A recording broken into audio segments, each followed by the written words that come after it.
So I just got back from seeing 1917 in the theater, and well, it wasn't the 10 out of 10 masterpiece once again that I had heard about. It was still pretty good.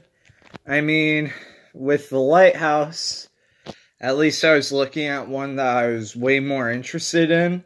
But this one, from the look of the trailers, I was about as interested in it as I was with Ad Astra. And with that Astra, it really surprised me just how much I liked it. I gave that one a 9 out of 10, and with Lighthouse, I gave that one like a 9.25.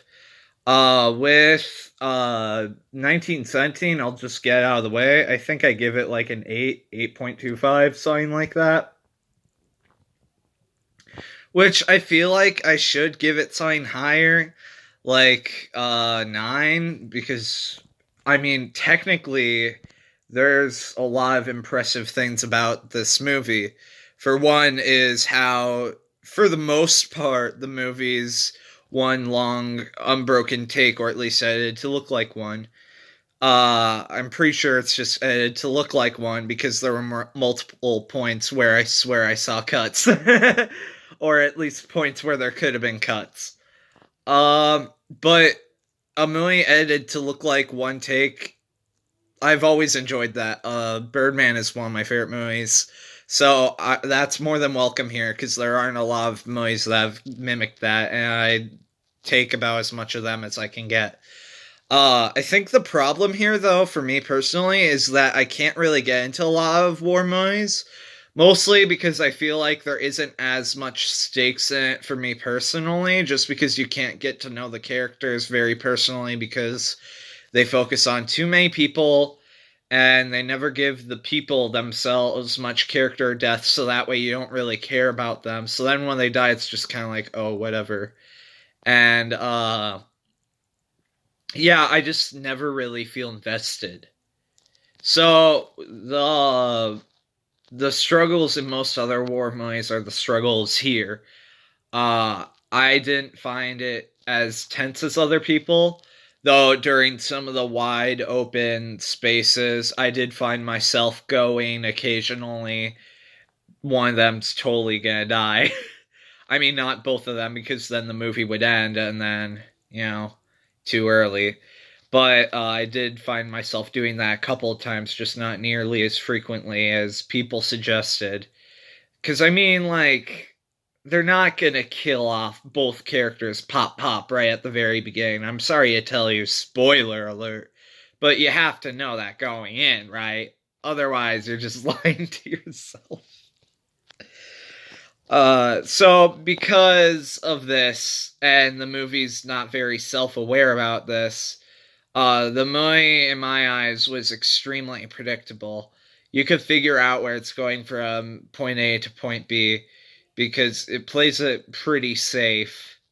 It doesn't do anything shocking. There aren't very many tremors of impact, and the movie just kind of felt a little dull and devoid of emotion for me for the most part. Though it does still have enough heart that I can forgive all this. And once again, the cinematography is impeccable. The performances are decent. And the cinematography that goes along with the shots, since it's my boy Roger Deakins from Blade Runner 2049 and like 70 other projects where he's done excellent on, does a great job here with several shots where it's like, how would they do that without this little detail going wrong? And it's genuinely impressive. And then the action is pretty good too. It does try to keep things pretty tense, and for the most part succeeds. It's just that when I've had so much exposure to the best parts of the film through Hulu ads and just trailers and them playing just everywhere, that it dulls their impact. It kind of takes away from the film for me personally. And I feel like a lot of my problems with the film are kind of like my fault and not necessarily the film's fault or like everyone else's fault, or like, it's like problems you guys won't have. So like, don't worry about the things I'm saying, that sort of thing. Uh, yeah. So like, when you finally get to that big moment that they advertise in the trailers at the end of the movie, It's very like majestic and it's a great image. It's just I've seen it so many times before that's like, yeah, okay, cool. I was hoping you were hiding a little bit more up your sleeve and that's why everyone was giving you 10s out of 10s. But okay. Yeah. The more quiet human moments were my favorite parts of the movie. Like whenever it would really go like in depth about them like just really showing their humanity and caring about one another, that's when I started to like the movie more instead of like the action sequences where it's focusing on multiple people. Those little moments were the parts I liked best of the film, the quiet parts. Even the parts where it's not necessarily tense are good, or the quiet parts where it is tense because you feel like it's too quiet that something's gonna go wrong and someone's gonna die. Yeah. I should probably mention that I did get the movie partially spoiled for me, which I'll get into at the end of the review, which I guess is now. So, spoiler alert. Like, for real, there's an actual minor, well, kind of like medium spoiler for the movie. I won't go super in depth, but there's a character death in the movie, and I got that spoiled for me that a character dies in the movie. And it's like, crap, just from that knowledge alone, and looking back at everything that's been pushed upon me, I can predict the whole movie just from the knowledge of knowing that someone dies in the movie. Which, I mean, I already figured, but just from the fact that someone told me that was just like, come on, man, you just ruined it, basically. Any illusion that the movie could have kept, which now having watched the film would have basically zeroed out anyways, was basically gone. But yeah. So I wasn't at all surprised when one character bit it. I just wish that they didn't leave it off screen and it was extremely predictable when. The movie thought it was a lot more clever than it actually was. It thought it was way more unpredictable than it was, and it was the exact opposite. Uh, and this review sounds a lot like I'm complaining, like it was a bad movie, but I did still like it. I wasn't bored while watching it. Uh, the moment where I got, okay, can we wrap this up, was after the waterfall bit at the end of the film. So, pacing wise, I think it did a good job because if the first moment where I feel like, all right, can we get this over with, is at the end of the film, then I think it did a good job because it held my attention for a very long time. Uh, yeah, the really human scene between the main character, who I really liked in Line 2263, and the woman, I think on an opposing side, like she was a German woman who had a baby that she was taking care of. That little scene was my favorite scene in the movie. I just really liked how it humanized both sides and just like their struggle and their deep concern for one another.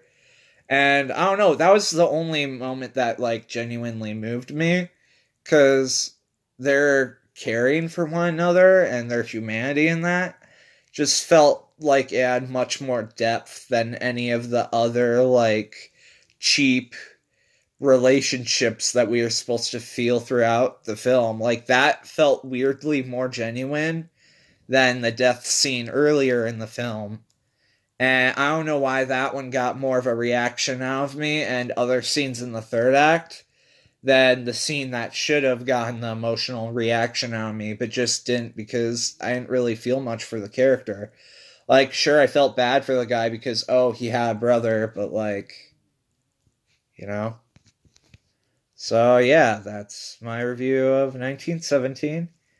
I hope that if you're seeing this part, it's because you saw the movie, because I think I warned that. I really hope I did. Uh, I don't know if I gave that warning correctly, though. Uh, it was interesting that Colin Firth, Mark Strong, and Benedict Cumberbatch all got like cameo scenes. I really liked that. It was interesting how they like got one for each act of the movie. I kind of like that divvying up. Yeah, the two leads were pretty good. Am I missing anything? The editing was good. Cinematography. The directing was Sam Mendes for sure. So was the score. The writing, yeah, a little bit. If I had to rank it in Sam Mendes' films, I'd say it's one of his weaker films. But only because his films are so good.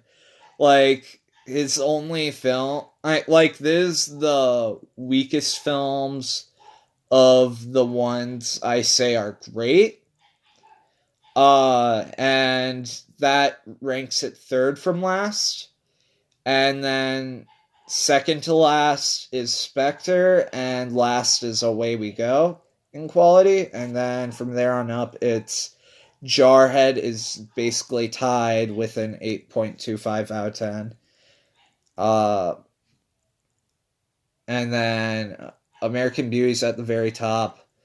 Uh, Road to Perdition's in second, I think. Skyfall's in like third. And Revolutionary Road. Or no, wait. Revolutionary Road is in third. Skyfall's in fourth. What's in fifth place? I feel like there's a fifth place movie in between. Is fifth place really Jarhead? That feels wrong. It feels like there's one in between because there's such a gap in quality there. Uh, there's gotta be another Sam Mendes film. Yeah, I don't know.